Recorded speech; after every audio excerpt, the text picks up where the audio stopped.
నమస్కారం, welcome to Suman TV. నేను గీతాంజలి. ప్రస్తుతం మనతో పాటు ఇస్కాన్ నుంచి ప్రణవానంద ప్రభుజీ ఉన్నారు. ప్రపంచవ్యాప్తంగా ఎన్నో దేశాల్లో ఆ కృష్ణ భగవానుడి లీలల గురించి ప్రవచనాలు చెబుతూ ఎంతో మంది జీవితాల్లో మార్పును తీసుకొచ్చారనే చెప్పుకోవాలి ప్రణవానంద ప్రభుజీ గారు.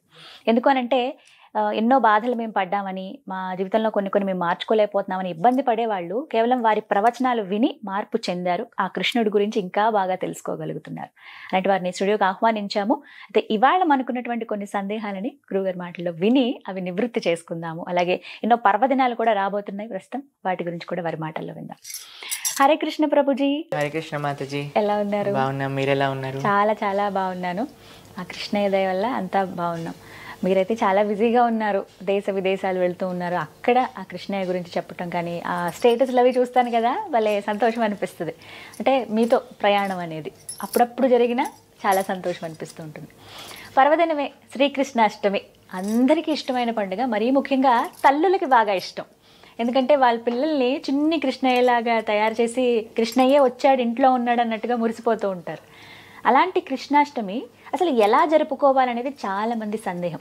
విగ్రహాలు పెట్టుకుంటాము, కాలు అడుగులు వేస్తాము, అంత దూరం నుంచి ఆయన వచ్చినట్టుగా ఆయనకి ఇష్టమైనటువంటి ప్రసాదాలు పెడతాం.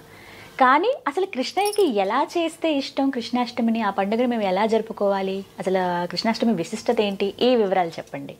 భగవంతుడు ఎంత దయ కలగవాడు, ఎంత ప్రేమ కలిగినవాడు అన్నదానికి ఒక ఉదాహరణ చెప్పాలి అని అంటే ఆయన ఈ ప్రపంచంలో అవతరించడం. ఇప్పుడు చూడండి, ఎవరైనా అన్ని రకాల కంఫర్ట్స్, అన్ని రకాల సుఖాలు ఉన్న ప్రదేశాన్ని వదిలేసి ఏదైనా ఆస్టియర్ ప్రదేశానికి వెళ్తారా? ఎవరు వెళ్ళడానికి ఇష్టపడరు. అందరూ ఎక్కడైతే బాగా ఉంటుందో అక్కడే ఉండాలనుకుంటారు. కానీ ఆయన వైకుంఠాన్ని వదిలేసి ఈ ప్రపంచంలోకి మళ్ళీ మళ్ళీ వస్తూ ఉంటారు. యదా యదా హి ధర్మస్య గ్లానిర్భవతి భారత. ఎక్కడైతే ధర్మాన్ని సంస్థాపన చేయాలో, ఎక్కడైతే తన భక్తులు తన కోసం ప్రార్థన చేస్తారో అక్కడ భగవంతుడు వచ్చేస్తాడనమాట. శ్రీకృష్ణుడు స్వయంగా ఈ భూలోకంలో ఆవిర్భవించారు. ఎవరికి ఆవిర్భవించారు? దేవకీ దేవికి, వసుదేవుడికి. ఎంత ప్రేమ భగవంతుడికి అని అంటే మీరు చూడండి, చాలా మందికి ప్రశ్న, అసలు భగవంతుడు ఎందుకు ఆవిర్భవిస్తారు, అసలు ఎందుకు ఆయన అవతారాన్ని స్వీకరించారు? ఒకసారి ఒక రాజుగారు వెళ్ళి ఒక ప్రశ్న అడిగారనమాట తన మంత్రి గారు. అయ్యా, ఎందుకు మీ దేవుడు అవతారాలు స్వీకరిస్తారు? మా ఆయన అయితే ఎప్పుడు స్వర్గంలో కూర్చొని అక్కడ నుంచి శాసిస్తారు, మీరెందుకు ఇన్ని అవతారాలు స్వీకరించాల్సి వస్తుంది? మీ భగవంతుడికి అక్కడ నుంచే పని చూడొచ్చు కదా అని అంటారనమాట. అప్పుడు ఆ మంత్రి గారు అంటారు, రేపు ప్రొద్దున రండి, ఒకసారి నది తీరానికి నేను చూపిస్తాను అని అంటారు. సరే అని రాజుగారు వెళ్తారు. నెక్స్ట్ డే ఒక పెద్ద బోట్ ఏర్పాటు చేసి ఉంటుంది. దాంట్లో చాలా మంది సైనికులు ఉంటారు, మంత్రులు ఉంటారు. ఈ రాజుగారిని రమ్మంటారు. సరే అని బోట్ ఇలా నది లోపల వెళ్తూ ఉంటుంది. బోట్ ఎప్పుడైతే నది మధ్యలోకి వచ్చేసారో రాజుగారి పిల్లవాడిని తీసుకెళ్లి నీళ్ళలో పడేస్తారు. పడేయంగానే ఒక్క నిమిషం రాజుగారు హఠాత్ అయిపోయి ఒక్కసారిగా దుంకేస్తారు నీళ్ళ లోపలికి కాపాడడానికి. కాపాడేసి ఎలాగోలాగా ఆ పిల్లవాడిని పట్టుకొని తీసుకొచ్చి బయటపడేస్తారు.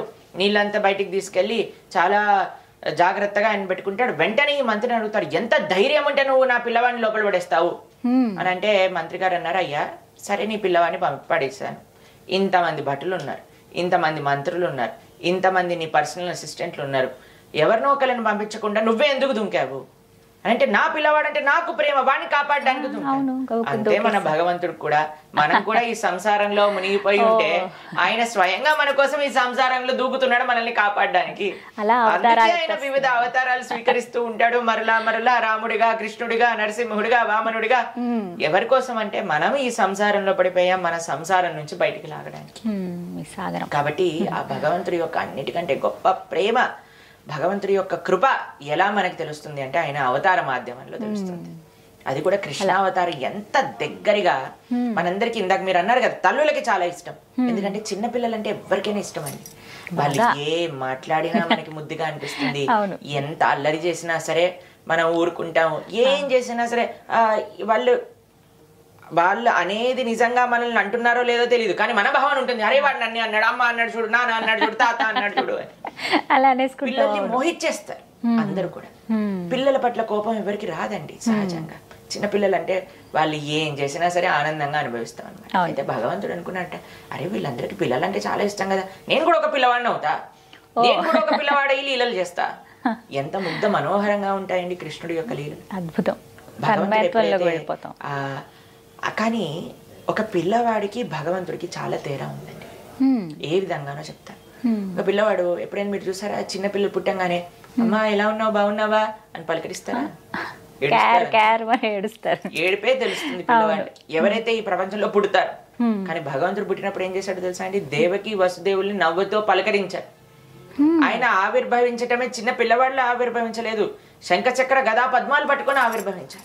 జలధరుదేవు నాజాను చతుర్బాహు సరసీలు జాక్షు విశాలాక్షు జారు గదా శంఖ చక్ర పద్మ విలాసు కంఠ కౌస్తువమణి కాంతిబాను కమనీయ కటిసూత్ర కంకణ కేయూర శ్రీవత్సలాంచ నాంచిత విహారు సులకుండల ప్రభాయుత కుంటల లాటు వైడూర్య మణి గణవర కిరీటు బాలు పూర్ణేందు రుచిజాలు సుగుణాల బాలు భక్తలోక పాలు కృపా విశాలు చూచి తిలకించి పొలకించి యొబ్బి చెలరేగ వసుదేవుడు ఉత్సహింపే అంటాడు పోతన గారు భాగవతంలో.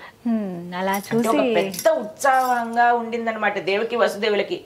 ఎలా చూశారు అని అంటే శంఖ చక్ర గదా పద్మాలు, కిరీటం పెట్టుకొని, వైజయంతి మాల, కమలాలతో మాల, తులసీ దళాలతో మాల, పట్టు పీతాంబరం కట్టుకొని, అమ్మా నానా మీరు ఎవరో తెలుసా మీకు పూర్వజన్మలో అని వాళ్ళ వృత్తాంతం అంతా చెప్పేశారు కృష్ణుడు. అందుకే మనము ఈ ప్రపంచంలోకి వస్తే దాన్ని పుట్టుక అంటారు.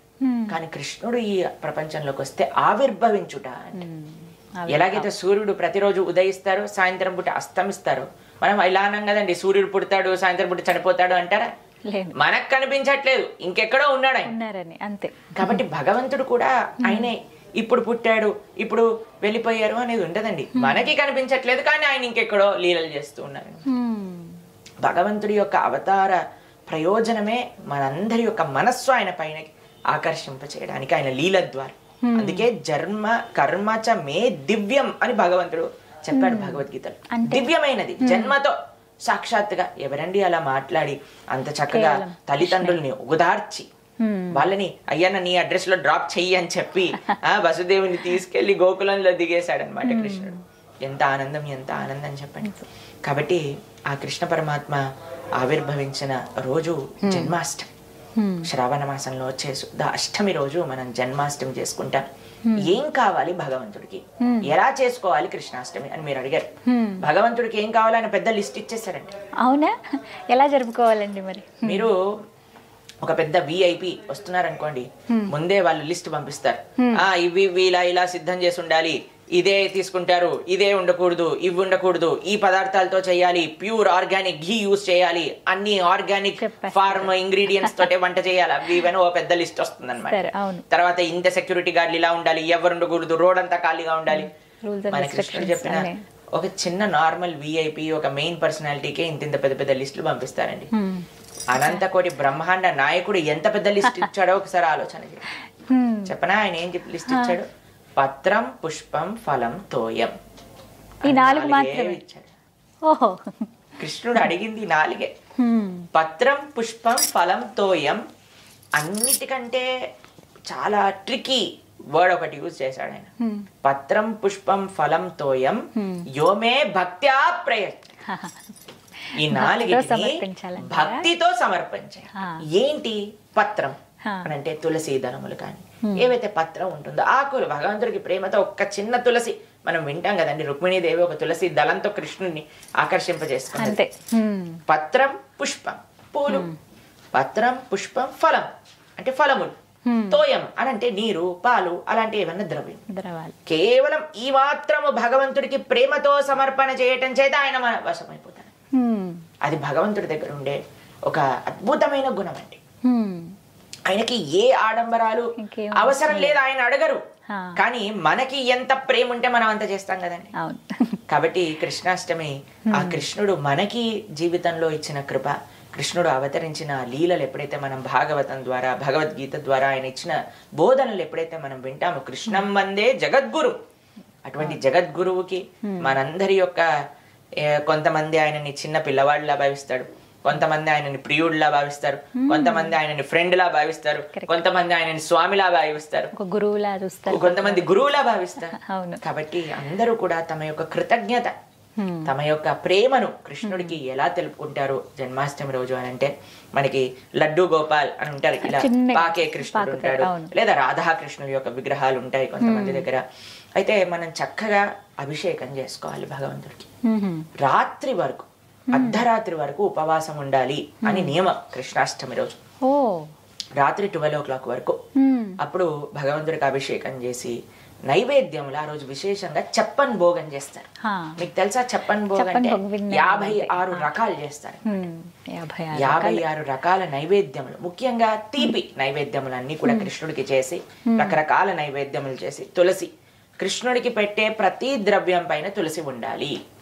అభిషేకం చేసేటప్పుడు నీటిలో తులసి ఉండాలి, పాలల్లో తులసి ఉండాలి, పెరుగులో తులసి ఉండాలి, తర్వాత మనం ఏదైతే తేనె పెడతాం దాంట్లో తులసి ఉండాలి.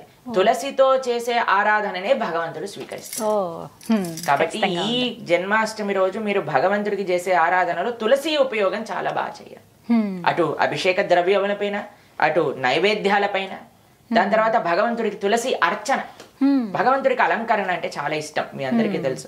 కాబట్టి చక్కగా అలంకరించి ఉయ్యాల్లో వేస్తారు. ఆ రోజు ఉయ్యాల్లో పెట్టి చక్కగా ఉయ్యాలతో స్వామి సాత్వికమైన ఆరాధన అండి. మన సనాతన ధర్మంలో ఉన్నదే సాత్వికమైన ఆరాధన. అది ఎవరికైనా సరే సాత్విక ఆరాధననే పరమమైన ఆరాధన అని చెప్పి ఉన్నారు. కాబట్టి చాలా భగవంతుడికి ఎంత సాత్వికం అంటే కొన్ని తులసి దళాలు పెట్టి, పుష్పములు పెట్టి, చక్కగా పూలతో అలంకరణ చేసి, స్వామికి చక్కగా పట్టు పీతాంబరాన్ని కట్టి, నైవేద్యములు, వివిధ నైవేద్యములు తయారు చేసి, మనకి శక్తి ఉన్నంత నైవేద్యములు తయారు చేసుకోవాలి. చక్కగా భగవంతుడి దగ్గర పేర్చి నైవేద్యములు నివేదన చేసి దాని తర్వాత ప్రసాదాన్ని స్వీకరించవచ్చు. ముఖ్యంగా ఉండవలసిన ప్రసాదం అంటే ఏంటండి? నైవేద్యం ఏది పెట్టాలి అసలు? భగవంతుడికి వెన్న, దానిపైన కొద్దిగా మిశ్రీ అని అంటారు, మక్కన్ మిశ్రీ ఆయనకు చాలా ఇష్టం. తర్వాత లడ్డూలు చేయొచ్చు. పాలతో చేసిన పదార్థాలన్నీ కూడా స్వామికి చాలా ఇష్టం అని కూడా చెప్తారు. కాబట్టి మెయిన్ గా మనము ఏవేవి స్వామికి చేయవచ్చు సాత్వికమైనవి అని అంటే ఉల్లిపాయలు, ఎల్లిపాయలు, ఎటువంటి మాంసాహారము ఇవన్నీ వాడకుండా చేసిన పదార్థాలన్నీ కూడా భగవంతుడికి చక్కగా నివేదన చేసుకోవచ్చు. ఆరాధన చేసేటప్పుడు అండి పఠించవలసినటువంటి ఏం మంత్రం జపించాలి ఆ రోజున? మనము శ్రీకృష్ణాష్టమి రోజు మనం కృష్ణ అష్టోత్తరం చెప్పుకోవచ్చు, శ్రీకృష్ణ సహస్రనామం చెప్పుకోవచ్చు, హరే కృష్ణ మహామంత్ర కీర్తన చేసుకోవచ్చు. భగవంతుడికి కీర్తన చాలా ఇష్టం. ఇప్పుడు పిల్లలు ఏడుస్తూ ఉన్నారనుకోండి, మనం పాటలు పాడుతూ ఉంటాం వాళ్ళ కోసం.